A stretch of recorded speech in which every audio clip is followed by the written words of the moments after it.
nous voici en présence du ventilateur Roventa Air Force 2 en 1. Donc, soit il ventile l'air naturel, soit il ventile et il chauffe en même temps. La boîte est assez imposante, hein, parce que le produit, le voilà. C'est vrai qu'il fait sa taille, hein, quand même. Hein. J'ai même appuyé sur le bouton sans faire exprès. Voilà, voilà. On dirait un réacteur d'avion. Il est sympa. Franchement, il est sympa à voir. Il pèse quand même son poids, le bébé. Voilà, donc à mettre quand même sur un meuble stable. Mais de toute façon, il a une base qui est assez stable et assez lourde aussi. Voilà. Roventa, c'est le groupe Seb. Donc l'avantage, c'est qu'il y a longtemps, Seb, ils ont fait le choix. De toute façon, maintenant, toutes les marques vont s'y mettre. Hein, c'est que c'est réparable pendant 10 ans. Pendant 10 ans, on est assuré de pouvoir trouver des pièces en cas de défectuosité du produit. Et ça, je trouve que c'est vraiment un bon point. Parce que ça évite de devoir jeter le produit quand il est HS. Surtout sur ce genre de produit-là, les pièces, habituellement, on ne les trouve pas. Donc là, le fait d'assurer 10 ans de disponibilité des pièces détachées, ça a toujours été leur point fort et je tenais à le souligner. Enfin, quand je dis toujours, non, mais il y a longtemps qu'ils sont mis dans ce créneau-là. Alors, on a une petite télécommande. À l'endroit, c'est mieux. Roventa, voilà. Bon, je suis pas fan des télécommandes ultra plates. Personnellement, je préfère quand il y a une consistance, mais bon, c'est pareil, c'est tout petit, ça rentre bien. Et puis l'avantage aussi, c'est que on peut ranger directement, voilà, à cet endroit-là, la télécommande. Elle a son emplacement. Voici une vue arrière. Donc ça fait 2 bonnes semaines que je l'utilise en permanence. Je suis très content du résultat. Il est très silencieux. On va tout de suite mettre les bémols. L'afficheur, je ne vois pas pourquoi. Ils l'ont mis au-dessus. Honnêtement, quand on veut le commander à distance, oui, c'est bien. On appuie sur le bouton, ça réagit sans problème puisque le capteur infrarouge, il est là, en bas là, voilà. Mais le problème, c'est qu'on ne sait pas à quelle température on règle. Ça veut dire qu'en gros, bon, j'appuie sur la chaleur. Voilà. Donc là, il est basculé en mode chaleur. Et il faut aller au-dessus pour la température de la pièce et la température de réglage. Donc là, je monte, je descends. C'est efficace aussitôt. Hein. Honnêtement, la chaleur, je la sens tout de suite. Alors, par exemple, là, donc, je l'ai éteint de nouveau. J'ai mis un capteur de température étalonné. Hein. Donc, là, il n'est pas en fonctionnement, comme on peut voir. Je vais donc activer l'allumage, mode chaleur. Allez, tiens, on va monter la température, histoire de vraiment être sûr qu'il se mette en mode chaud maximum dès le départ. Alors, il est en mode auto. Même pas, je l'ai mis en mode 1, ça c'est ma faute. 2, 3, 4, à chaque fois, j'appuie ici, ce qui permet de basculer par exemple auto. Donc en mode auto, il va déterminer la vitesse de ventilation en fonction de la température que vous avez demandé. Hein, vu que là j'ai mis haute température et qui fait que 19 dans la pièce, aussitôt la ventilation se met en vitesse maximum. Je sais pas comment on l'entend là avec mon film, mais honnêtement, même en vitesse maxi, c'est pas méchant au niveau du bruit. Hein. Donc je vais mettre en vitesse 1. Voilà. Vous voyez, donc moi je sens bien la chaleur là, mais bon, l'avantage c'est que ça chauffe bien, mais c'est pas non plus, on peut passer la main, si je filme là c'est mieux, on peut passer la main devant, même un enfant ne pourra pas se brûler, il est limité en température, de toute façon ici c'est du plastique partout.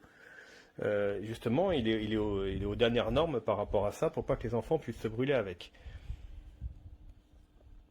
D'ailleurs, pour revenir sur le bruit, là il est en vitesse 1, on peut dormir à côté, hein. Même là, du canapé à là, je pense que ça m'empêcherait pas de dormir. Hein. Je vais le mettre contre.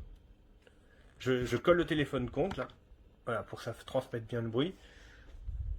C'est vraiment... là, c'est un énorme progrès par rapport à d'autres ventilateurs.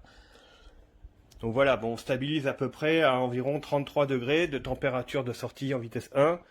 Si je mets la vitesse 2, Voilà, ça devrait peut-être diminuer un peu. Je ne sais pas comment il est régulé à ce niveau-là, mais je pense qu'il va descendre, forcément, parce que la ventilation va vite un peu refroidir les résistances. Donc là, on est toujours en vitesse 2, j'attendais un petit peu. Voilà, on stabilise à peu près, allez, dans les 31,5, voilà. Et là, si je bascule en vitesse 3 maintenant, voilà, je vais attendre un petit peu aussi. Ça descend toujours. Et vous voyez, même en vitesse 3, le chat, il n'a pas peur. Hein. Ça lui fait ni chaud ni froid, c'est justement pas un espèce de boucan à réveiller toute la maison. Donc voilà, là on stabilise environ à 31 degrés au niveau de la sortie de l'air chaud. Alors maintenant je vais redescendre, je vais mettre en mode auto, donc ah bah non, là je suis en des températures, donc on va redescendre la température. Je sais pas au niveau de la pièce à combien on est, donc là je viens de le régler à 21 et la pièce est à 19. Bon, je vais mettre à 20, voilà. Je vais le mettre en mode auto, donc pareil en rappuyant sur le rouge, non en mode éco, et je rappuie une fois, il passe en mode auto. Voilà. Et dès qu'il a atteint la température, il s'arrête tout seul. On va descendre même encore un peu, voilà 19. Ah bah là il vient de s'arrêter. Alors le petit hic que je trouve, je ne comprends pas pourquoi, quand il redémarre, bah, il est en mode auto là, donc c'est pareil, il m'indique 19. Bon, il va redémarrer tout à l'heure, et au redémarrage, il part sur un mode rapide, et ensuite il redescend automatiquement tout de suite. Donc le mode auto se met d'abord au maxi. Et ça, je peux lui reprocher ça. Alors, il n'y a pas en mode éco, mais en mode auto, bah, c'est qu'on a le bruit de la ventilation qui arrive directement quand il redémarre. Et ça, c'est un peu gênant, c'est dommage. Alors, je vais simuler le truc. Le bruit que vous entendez en bruit de fond, là, c'est pas le ventilateur. Hein. C'est le truc de Noël qui est là-bas. C'est ça qu'on entend. Justement, ça fait plus de bruit que ça, pour vous dire. Donc bah là, je vais resimuler le démarrage et vous allez voir ce que ça fait.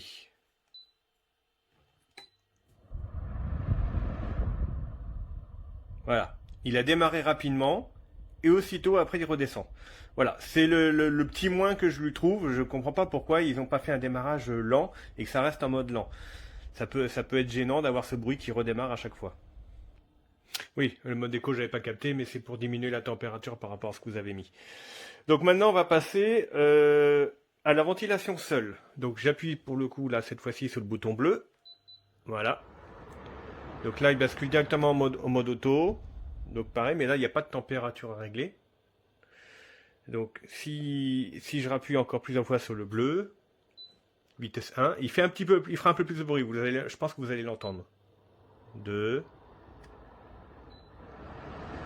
Voilà.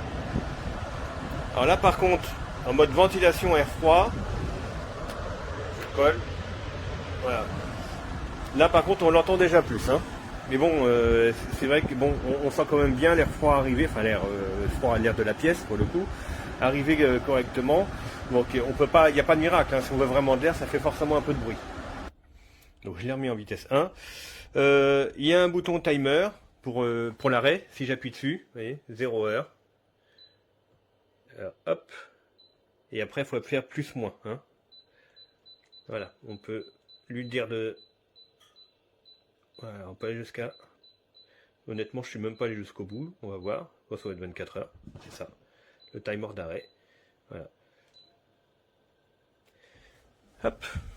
Donc, ensuite, le mode tournant. On appuie ici, c'est ce que je viens de faire, ça a mis 45 degrés. Donc si on voit bien, enfin on voit bien, oui, on le voit bien tourner, il se limite à 45 degrés au niveau de l'oscillation. Je rappuie sur le bouton, et une autre fois, et là cette fois-ci on passe à 60. Je vais arrêter. Voilà, là je reprends la vidéo, histoire que ça ne dure pas 10 minutes. On voit bien qu'il va plus loin. Maintenant je vais basculer, je rappuie une autre fois, et encore une autre fois, 90 degrés. Donc là, voilà, hop, on a 90 degrés, et on est allé jusqu'au bout, et on revient. Voilà, le chat qui m'avait fait des siennes, là. Alors voilà, là, on arrive bien aux 90 degrés, et on revient sur la enfin, indéfiniment comme ça. Et si on veut l'arrêter, ben, il suffit de rappuyer encore une autre fois, hop, et on revient à 0. À partir du moment où on est à 0, il s'arrête à l'endroit ou vous mettez à 0. Donc ça peut être très bien ici, là, là, là. Mais il faut surtout pas le faire à la main, hein. Ou alors bon, il suffit de le porter puis le tourner. Mais sinon, il faut le laisser faire électroniquement. Alors pour revenir en mode chaleur, je viens de faire des essais en vitesse 1. Honnêtement, je n'avais pas encore essayé parce que je l'avais toujours essayé en auto. Et c'est pareil, au redémarrage, il arrive rapidement et ensuite il diminue. Vous allez voir.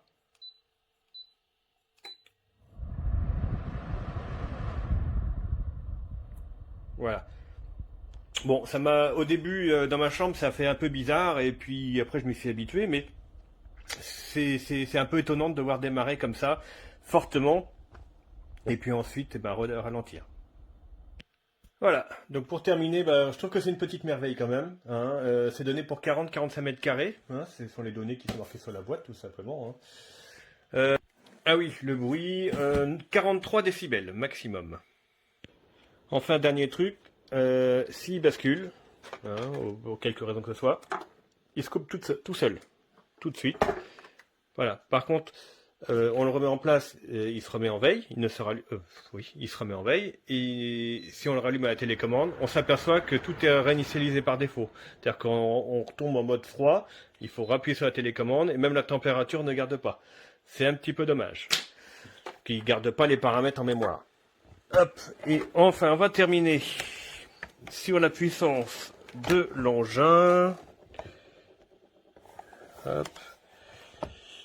Chouf, voilà. Donc, en mode chaleur 2600 watts et juste en mode refroidissement, donc la ventilation 60 watts. 2600, donc je comprends mieux maintenant pourquoi il chauffe super bien. Voilà, donc moi je pense que les petites choses à améliorer, pour eux plus tard, ça serait de mettre l'afficheur devant, de garder en mémoire les paramètres lorsqu'il est débranché, et de ne pas démarrer en mode vitesse rapide, autrement, quand il se rallume. Voilà, pour moi, ça reste quand même un très très bon produit. C'est vrai qu'il a un certain coût. Je vous dis, ça fait 2 semaines que j'utilise avec bonheur parce que mon radiateur de chambre n'est pas terrible et avec ça, c'était surtout pour le tester en conditions réelles lorsqu'on dort à côté. J'étais très content du résultat. J'espère que ce test vous aidera dans votre choix.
Roventa Silent, so heißt dieser hübsche Turmventilator zum Kühlen, Heizen und er hat einen Luftreiniger an Bord. Jetzt schalte ich mal die Heizung ein. Voreingestellt habe ich das auf 23 Grad. Unsere Raumtemperatur ist 22. Jetzt lasse ich ihn nur oszillieren. Und all das, was ich auf der Fernbedienung mache, kann ich auch direkt am Gerät über das Touchpanel vornehmen. Jetzt schalten wir mal das Oszillieren aus und fahren mal auf kleinste Stufe. Und er wird immer leiser und leiser. Man hört kaum noch was. Also ein schickes Gerät ist es schon. Und eventuell viel Spaß damit. Tschüss.